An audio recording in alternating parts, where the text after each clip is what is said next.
உங்களுக்கும் எனக்கும் எது அடையாளம் அப்படின்னு கேட்டீங்கன்னா, இந்த வழிபாட்டு தலம் இருக்கிற இந்த இடம் பார்த்தீங்களா, இது முழுக்க யூதங்கிட்ட போகும். நல்லா கவனிங்க, இது முழுக்க யார்கிட்ட போகும்? யூதங்கிட்ட போயிடும். யூதங்கிட்ட போறது மட்டுமல்ல, இந்த இடத்தில் யூதர்கள் ஒரு பலிபீடம் கட்டுறதுக்காக ரெடி ஆவாங்க. பலிபீடம் கட்ட ரெடி ஆவாங்களான்னு கேட்டீங்கன்னா, பலிபீடம் கட்டி வச்சிருக்காங்க, அதை கொண்டு வந்து இந்த இடத்துல வைக்கணும்.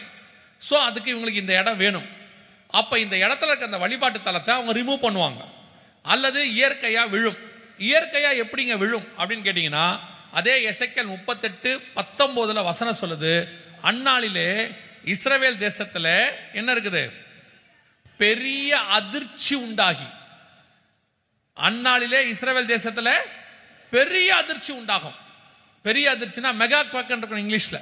அப்படின்னா என்ன அர்த்தம்னா, குறைஞ்சபட்சம் 6 புள்ளிக்கு மேலே ஒரு பெரிய பூகம்பம் ஒன்று, பூமி அதிர்ச்சி ஒன்று இங்கே வரும். அந்த பூமி அதிர்ச்சியில் இது விழுவதுக்கு வாய்ப்பு இருக்கு. இல்லை யுத்தத்தில் இதை தள்ளுவதுக்கு ஏதோ ஒன்று செஞ்சு இதை எடுத்துருவாங்க. இதுதான் உங்களுக்கு எனக்கு அடையாளம். இந்த காரியம் நடந்த உடனே அவங்க அங்கே பலிபீடத்தை கொண்டு வருவாங்க, பலி செலுத்த ஆரம்பிப்பாங்க. ஸோ 3வது தேவாலயத்துக்கான எல்லா காரியமும் வேதம் சொன்னபடி இப்போ ரெடியாக இருக்கு. பலி பொருள் ரெடியாக இருக்கு, பலி பீடம் ரெடியாக இருக்கு, பலி செலுத்துவதற்கு ஆசாரியன் ரெடியாக இருக்கிறான். நல்லா கவனிங்க, இது எல்லாம் ஏதோ உங்களுக்கு செய்தி கொடுக்கறதுக்காகல. அதான் சொன்ன இந்த 20 நிமிஷம் ரொம்ப இம்பார்ட்டன்ட்னு. மற்ற எதுலையுமே கான்சன்ட்ரேட் பண்ணாதீங்க, நல்லா கவனிச்சுட்டே இருங்க. பலி செலுத்துறதுக்கு ஆசாரியன் ரெடியா இருக்கான், பலி பொருள் ரெடியா இருக்கு, பலி பீடம் ரெடியா இருக்கு. அவங்க சொல்றாங்க, எங்களுக்கு இன்னும் இந்த இடம் மட்டும்தான் வேணும். அந்த இடத்துக்கான சண்டையும் ஆரம்பிச்சிருச்சு, யுத்தம் ஆரம்பிச்சு 2 வருஷம் ஆயிடுச்சு. இந்த வருகிற வருஷத்துல அது பூகம்பமாக மிகப்பெரிய அளவில் போகும். அப்ப நீங்கள் இந்த வழிபாட்டு தலம் அங்கு இல்லாமல் போகிறதையோ அல்லது யூதன் ஒரு பலிபீடம் கட்டுகிறதையோ நீங்கள் பார்ப்பீர்களானால், அதுதான் உங்களுக்கும் எனக்குமான கடைசி நிமிஷம் அடையாளம் அர்த்தம். அதுக்கப்புறம் எப்ப வேணாலும், அதுக்கப்புறம் எந்த செகண்ட் வேணாலும் வருகை வரும். எப்படி எதை வச்சு நீங்க சொல்றீங்க அப்படின்னா, 2 வசனத்தை இப்ப நீங்க வாசிக்க போறீங்க, நம்ம முடிக்க போகிறோம். முதல் வசனம் வாசிங்க, லூக்கா 21:24 வாசிங்க. லூக்கா 21:24 வாசிங்க. பட்டய கருக்கினாலே விழுவார்கள், சகல புறஜாதிகளுக்குள்ளும் சிறைப்பட்டு போவார்கள், புறஜாதியாரின் காலம் நிறைவேறும் வரை. நல்லா கவனிங்க, புறஜாதியாரின் காலம் நிறைவேறும் வரை எருசலேம் புறஜாதியாரால் மிதிக்கப்படும். எருசலேம் புறஜாதியாரால் மிதிக்கப்படும். அப்படி அர்த்தம் என்னன்னா, இந்த இடம் முழுக்க எல்லாம் சொல்றீங்கன்னா, அதே லூக்கா 21:28 வாசிங்க பாப்போம். 21:28. இவைகள் சம்பவிக்க தொடங்கும் போது, தொடங்கி 2 வருஷம் ஆயிடுச்சு. இருங்க, இவைகள் சம்பவிக்க தொடங்கி 2 வருஷம் ஆயிடுச்சு. தொடங்கும் போது ஆண்டவர் அப்ப எழுதினாரு, அத்திமரம் துளிர்க்கும் போதுன்னு சொன்னாரு. இஸ்ரவேல் வரதை பத்தி துளிர்த்து 77 வருஷம் ஆயிடுச்சு. எருசலேம் ஸ்தானத்துக்கு வரும்னு சொன்னாரு, வந்து 50 வருஷம் ஆயிடுச்சு. பலி செலுத்தப்படும் சொன்னாரு, பலிக்கான எல்லாம் ரெடியா இருக்கு. பைபிள்ல சொன்ன தீர்க்க தரிசனங்கள்லாம் நடக்கும்னு சொன்னதெல்லாம் நம்ம காலத்தில் நடந்துட்டு இருக்கு இந்த 77 வருஷத்துல. அதுல பர்டிகுலரா இந்த வசனம், இவைகள் சம்பவிக்க தொடங்கும் போதுன்னு கர்த்தர் சொன்னது, தொடங்கி 2 வருஷம் ஆயிடுச்சு. இவைகள் சம்பவிக்க தொடங்கும் போது வாசிங்க, உங்கள் மீட்பு சமீபமாய் இருப்பதால், உங்கள் மீட்பு சமீபமாக இருப்பதால் நீங்கள் நிமிர்ந்து பார்த்து உங்கள் தலைகளை உயர்த்துங்கள். இந்த காரியங்கள் எல்லாம் சம்பவிக்க ஆரம்பிக்கும் பொழுது உங்கள் மீட்பு சமீபமாக இருப்பதால் நீங்கள் நிமிர்ந்து பார்த்து தலைகளை உயர்த்துங்கள். இதுதான் உங்களுக்கு கொடுக்கப்படுகிறதான கடைசி எச்சரிப்பு, கொடுக்கப்படுகிற அடையாளம். நம் கண்களுக்கு முன்பாக இவைகளெல்லாம் சம்பவிக்க தொடங்கிடுச்சு. இந்த 75 வருஷத்துல மட்டும்தான் இதெல்லாம் நடந்திருக்கு. 75 வருஷத்துல ஒரு தேசம், ஒரு இனம், ஒரு தலைநகரம், ஒரு தேவாலயத்துக்கான சண்டை, அதற்கானதான பலிப்பொருள், பலி செலுத்த வேண்டிய ஆசாரியன், அத்தனை ரெடி.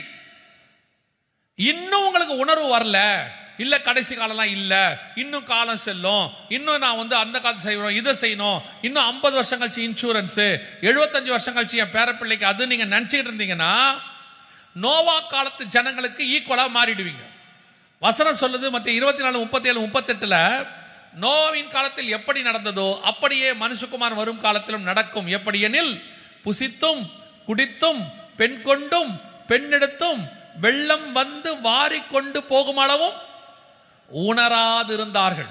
இப்போ ஒரு சந்ததி அப்படிதான் உட்கார்ந்து இருக்கு எல்லா இடத்துலையும். கண்களுக்கு முன்பாக 77 வருஷமா இவ்வளவு நடக்குது.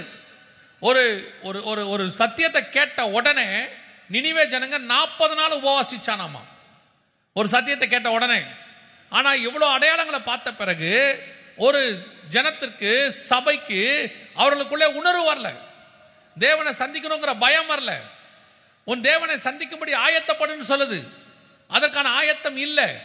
மனுஷகுமாரனுக்கு முன்பாக நிற்க பாத்திரவங்களா இருக்கும்படி விழித்திருந்து ஜெபம் பண்ணுங்கிறதுக்கு இல்ல. இன்னும் வழக்குக்கும் வாதுக்கும் லேண்டுக்கும் ஆசீர்வாதத்துக்கும் தான் ஜெபம் போயிட்டு இருக்கு.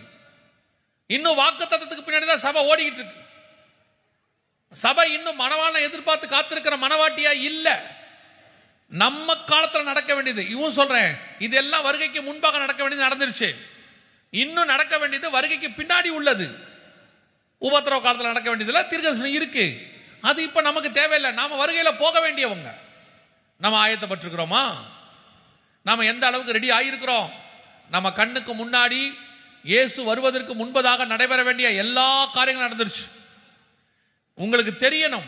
அதான் ஆரம்பிக்கும் போது சொன்னேன், ஒரு நாள் வருகை என்று சொல்லிக் கொண்டிருந்த காலம் போய் நாங்கள் 365 நாள் வருகை குறித்து பேசிக் கொண்டிருக்கிறோம். ஏதோ ஒரு இடத்துல இதே ஊழியத்தை நாங்கள் ஆரம்பிச்ச காலத்தில் 20, 22, 23 வருஷத்துக்கு முன்னாடி ஆரம்பிச்ச போது மாசத்துக்கு ஒன்று, அப்புறம் வாரத்துக்கு ஒன்று இருந்துச்சு. இப்போ தினந்தோறும் பேசும்படி கத்தர் வைக்கிறார்.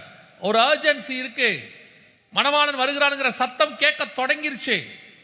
சபைக்கான மிக முக்கியமான எச்சரிப்புகள் கொடுக்கப்படுகிற காலகட்டம் வந்துருச்சு. இனி காலம் செல்லாது. இனி நாம் மணவாளனை சந்திக்க வேண்டிய இடத்துக்கு வந்துட்டோம். ரெடியா இருக்கிறோமா? 1 கொரிந்தியர் 11:31 சொல்லுது, நம்மை நாமே நிதானித்து அறிந்தோமானால் நாம் நியாயம் தீர்க்கப்படும். நம்மளை ஆராய்ந்து பார்க்க வேண்டிய இடத்துக்கு வந்துட்டோம். இன்னும் சபை அந்த இடத்துக்கு இல்ல. சக விசுவாசி ஆராய்ந்து பார்க்குது, பக்கத்தில் உள்ள சபை ஆராய்ச்சி பார்க்குது.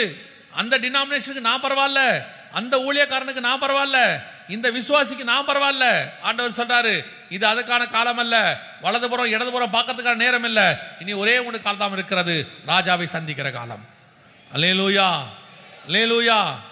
நாம் அத்தனை பேரும் கர்த்தர் வரும்பொழுது இங்கே எப்படி உட்கார்ந்து அவரை ஆராதிக்கிறோமோ அதே மாதிரி அவரோடு கூட பறந்து போய் பரலோகத்தில் ஆராதிக்கிறவர்களாய் காணப்பட வேண்டும். அல்லேலூயா. அதான் சொன்னேன், தேசத்தை கொடுக்கும் போதே வாங்கிட்ட ஆசீர்வாதம் இல்லைன்னா ஹிட்லர் மாதிரி ஒரு ஆள் வரா மாதிரி, அந்தி கிறிஸ்து மாதிரி ஒருத்தர் வருவான்.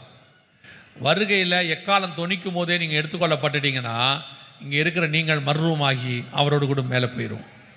இல்லை என்றால் மணவாட்டிக்கு கதவை தட்டினாராமா, மணவாட்டி கதவை திறக்கலையாமா, மணவாளன் போயிட்டாரு, திறந்து வந்து பார்த்தா அவர் இல்லை. அப்புறம் வசனம் சொல்லுது, வழியிலே காவலர்கள் கண்டு என்னை பிடித்து அடித்துன்னு இருக்கு.